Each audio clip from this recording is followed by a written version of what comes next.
गिरधारीलाल पनयाच्या घराबाहेर घोड्यावर ऐवजाने भरलेल्या थैल्या लादून नारोजींच्या तुकडीचे स्वार घोड्यांची लगाम पकडून पायच चालू लागलेले होते. त्यांना जवळजवळ 20 थैल्या भरून लूट गिरधारीलाल पनयाच्या घरात मिळालेली होती. नारोजींनी त्या 20 स्वारांसोबत ऐवजाच्या सुरक्षेसाठी 50 स्वार देऊन ती लूट छावणीत पोहोचवून देण्याची आज्ञा दिली. ते स्वार निघून गेल्यावर उरलेल्या स्वारांना घेऊन नारोजी रस्त्याच्या दुसऱ्या बाजूला असलेल्या हिरेनशहाच्या घराकडे वळले. हिरेनशहाच्या घराच्या बाजूला आणखी एक टोले जंग घर होते. नारोजीने त्या दोन्ही घरावर नजर टाकली. त्यातल्या एका घरावरच त्यांना निशाणे दिसले. त्यांनी त्या निशाणे असलेल्या घराकडे बोट दाखवले. फक्त त्याच घरावर छापा टाकायचा आहे. ध्यानात असू द्या, आपला एकही सैनिक ह्या बाजूच्या घरात शिरता कामा नये. आपल्या राजांचा आदेश आहे तसा. नारोजींची आज्ञा मिळाल्यावर त्यांचे स्वार हिरेनशहाच्या दुकानाच्या अनेक घराच्या दारावर लाथाने शक्तिशाली प्रहार करू लागले. गोपी तलावाच्या बाजूला असलेल्या राजांच्या छावणीच्या तोंडाजवळ एका घोडेस्वाराने आपला घोडा थांबवला. त्याने अंगावर शुभ्र कुर्ता पेरलेला होता. त्याच्या डोक्यावर लाल रंगाचे पागोटे होते. दाढी बरीच वाढलेली होती. मिशांचा झोपकाही बराच मोठा होता. त्याने कपाळावर कुंकवाचा लाल टिळा लावलेला होता. तो एक मराठा घोडेस्वारच भासत होता. परंतु त्याला याआधी कधी राजांच्या सैनिकांनी पाहिलेले नव्हते. म्हणूनच त्याने त्याला छावणीत जाऊ दिले नव्हते. कोण आहात आपण? छावणीच्या पहारेकराने त्याला विचारले. त्या घोडेस्वाराने छावणीत नजर फिरवली. वडाच्या झाडाखाली जमिनीवरच अंथरलेल्या बैठकीवर राजे बसलेले होते. त्यांच्यासोबत 2-3 सरदार होते. कोणत्या तरी विषयावर त्यांचे संभाषण सुरू होते. त्यांच्या समोर असलेल्या मोकळ्या जागेत गिरधारीलाल पनयाच्या घरून लूट घेऊन आलेली तुकडी सोने चांदी आणि विविध रत्नांनी भरलेल्या थैल्यांचे थर लावण्यात व्यस्त होती. पहारेकराने पुन्हा त्या स्वाराला विचारले, काय बघताय? तुमची ओळख द्या. तो स्वार घोड्यावरून उतरला. घोडा तसाच उभा ठेवत तो छावणीत जात म्हणाला, मी गणपतरावांचा साथीदार आहे. काळजी करू नका. एक काम करा. तो पहारेकरी त्याच्याकडे सरकला. खोल श्वास घेऊन तो म्हणाला, गणपतरावांचे आणखी किती साथीदार सुरतेमध्ये आहेत? आम्हाला ह्याची माहिती द्याल का? एकदा 2 जण आले होते. एक मौलाना होता आणि एकानं आपला चेहरा झाकून ठेवला होता. त्याचे केस लांब होते. हा भिकाजी? हा, त्यानं एकट्यानं भरपूर लूट आणलेली होती. खूप कामाचा माणूस आहे तो. होय, तेच तर. अशा कामाच्या माणसाबद्दल आम्हाला देखील माहिती असायला हवी ना. म्हणजे उगाच अडवणूक करून त्यांचा अपमान नको व्हायला. त्या स्वाराने त्या पहारेकराकडे पाहिले. मंदस्मित हास्य करत तो म्हणाला, आपल्याच माणसाकडून अडवणूक झाल्यास तो अपमान नसतो. तुम्ही तुमचं कार्य करत राहा. उगाच गणपतरावांचा साथीदार सांगून शत्रूचा एखादा माणूस छावणीत शिरायचा. हा, पहारेकराने डोळे मोठे केले. येऊ मी? होय. तो पायीच राजांच्या दिशेने चालू लागला. तितक्यात त्या पहारेकराने आवाज दिला, तू तरी शत्रूचा माणूस नाही ना? थांब, मी तुझ्या सोबत येतो. उत्तम, म्हणून तो चालू लागला. तो पहारेकरी त्याच्या सोबतच चालतच होता. त्याने तलवारीच्या मुठीवर हात ठेवलेला होता. यदा कदाचित तो शत्रूचा माणूस असला आणि त्याने राजांच्यावर हल्ला करण्याचा प्रयत्न केला तर एका वारात त्याचे मुंडके छाटता येईल असाच त्याने पवित्रा घेतलेला होता. ते दोघे राजांच्या समोर येऊन उभे राहिले. सर्वप्रथम दोघांनी राजांना लावून मुद्रा केला. मग पहारेकरी म्हणाला, राजे ह्यांचं असं म्हणणं आहे की हा गणपतरावांचा साथीदार आहे. राजाने कपाला आट्या पाडत त्याच्याकडे पाहिले. ते त्याला ओळखण्याचा प्रयत्न करत होते. त्यांना सारखे वाटत होते की त्यांनी याआधी नक्की ह्याला कुठेतरी पाहिलेलं आहे, पण कुठे ते नेमके आठवत नव्हतं. काही दिवसापूर्वी आपण भेटलो होतो राजे. राजाने काही विचारण्याआधीच त्याने सांगितले. राजाने अधिक निरखून पाहिले. राजे, मी आप्पाजी. राजे आश्चर्यचकित झाले. त्यांनी हसून ठसका दिला आणि म्हणाले, वा, चांगलीच ओळख लपवली आहे तुम्ही. जी राजे, बोला, काय संदेश? राजाने विचारले. संदेश नाही राजे. शहीद बेग आणि मुल्ला जाफरच्या घराची लूट करणाऱ्या तुकडीसोबत मी जायला हवं असं मला वाटतं, म्हणून आलो. मग मला त्यांच्या संपत्तीचा ठाव ठिकाणा चांगला माहीत आहे. आणि महत्वाची गोष्ट राजे, खूप दिवसांनी आपल्या लोकांच्या सानिध्यात राहायची संधी लाभली आहे. ती मला गमवायची नाही. राजाने आप्पाजींकडे पाहून स्मित हास्य केले. राजांना आप्पाजींच्या भावना कळत होत्या. त्यामुळे ते लगेच म्हणाले, हरकत नाही. आम्ही आता परसोंजी सोबत शहीद बेगच्या घरावर आणि त्याच्या कारखान्यावर छापा टाकण्यासंदर्भातच बोलत होतो. आपण त्यांच्यासोबत निघा. जी राजे आप्पाजींनी होकारार्थी मान हलवली. हाजी कासिमच्या बंदराच्या समोर असलेल्या मोकळ्या जागेवर नेताजींची तुकडी येऊन पोहोचलेली होती. सगळ्या स्वराने आपापल्या धनुष्यावर बाण लावून ठेवलेले होते. बंदराच्या मनोऱ्यावर उभ्या कासिमच्या रक्षकांनी देखील धनुष्यावर बाण सज्ज केलेले होते, परंतु हल्ल्यासाठी कोणी पाऊल उचलत नव्हते. तितक्यात त्या मनोऱ्यावरील कासिमच्या रक्षकांना बंदराच्या आतल्या बाजूला तलवारींच्या घर्षणाचा आवाज ऐकू आला. त्याने वळून पाहिले. बंदराच्या आतल्या बाजूला एक योद्धा हातात 2 तलवारी घेऊन जोरदार तलवारबाजी करत होता. तो उंच आणि मजबूत शरीरयष्टीचा होता. त्याने त्याचा चेहरा झाकला होता. त्याचे लांब केस मानेपर्यंत रोळत होते. तो अतिशय चपळतेने तलवार फिरवत होता. अगदी क्षणभरात त्याने कासिमच्या 5-6 तलवारबाजांना जमिनीवर पाडले. मनोऱ्यावरील त्या तिरंदाजांनी आपले धनुष्य त्या योद्ध्याकडे वळवले.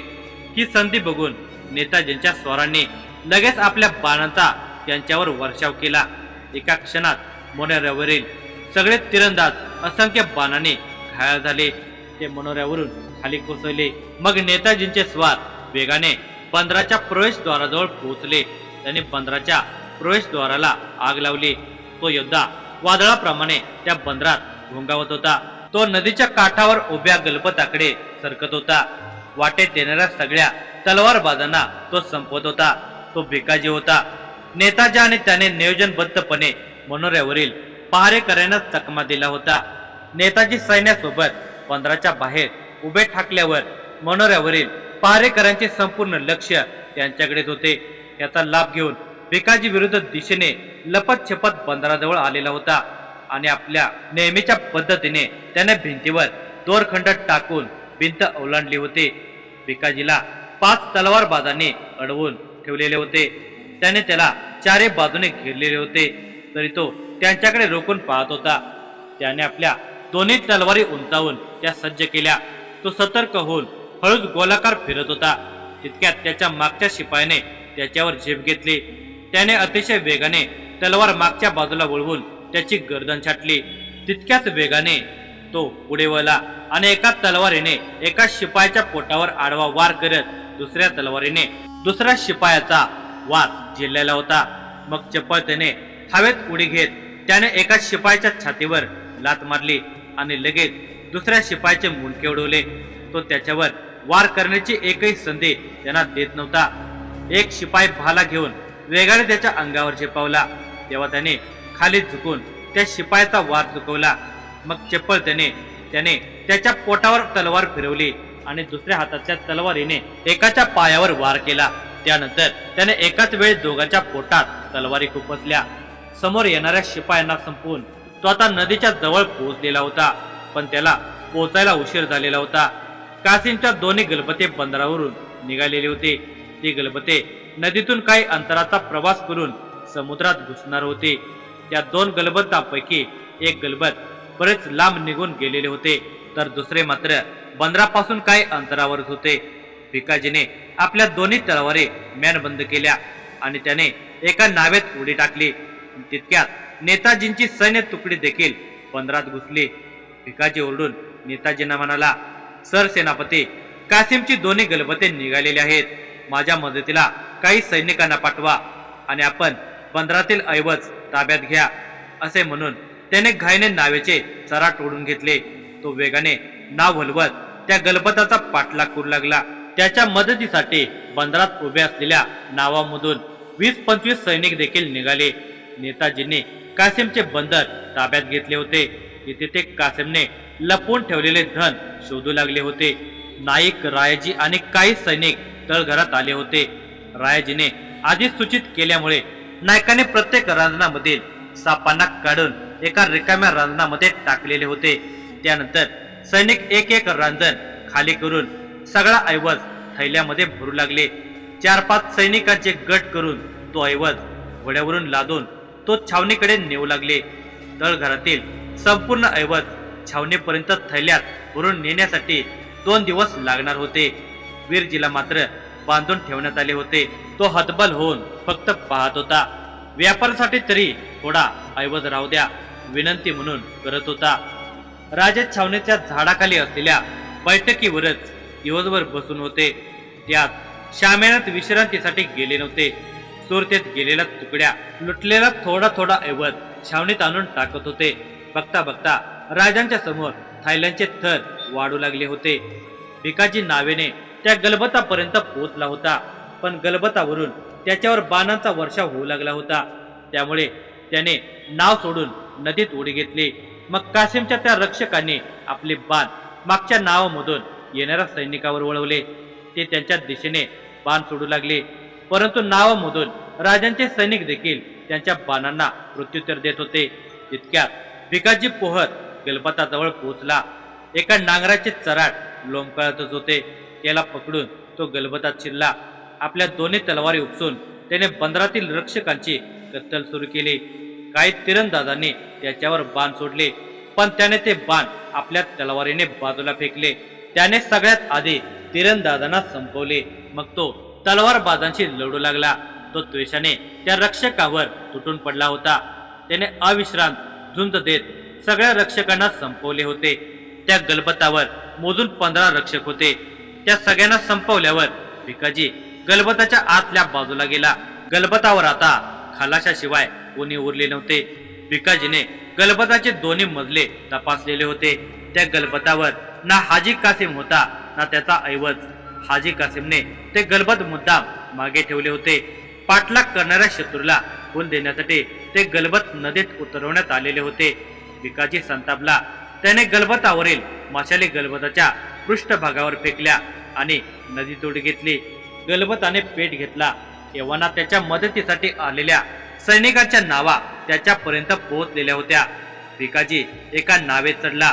सैनिकांना आदेश देत तो म्हणाला, आपला वेळ खर्च करण्यासाठी ते गलबत नदीत उतरवण्यात आलेलं होतं. त्यात कासिमचं धन आहे. पुढे चला. पुढे समुद्र आणि नदीच्या संगमापर्यंत दुसरं गलबत पोहोचलं असेल. ते समुद्रात शिरण्याआधी आपल्याला ते गलबत गाठावं लागेल. त्या 4 नावा कासिमचा पाठलाग करण्यासाठी समुद्राच्या दिशेने निघाल्या.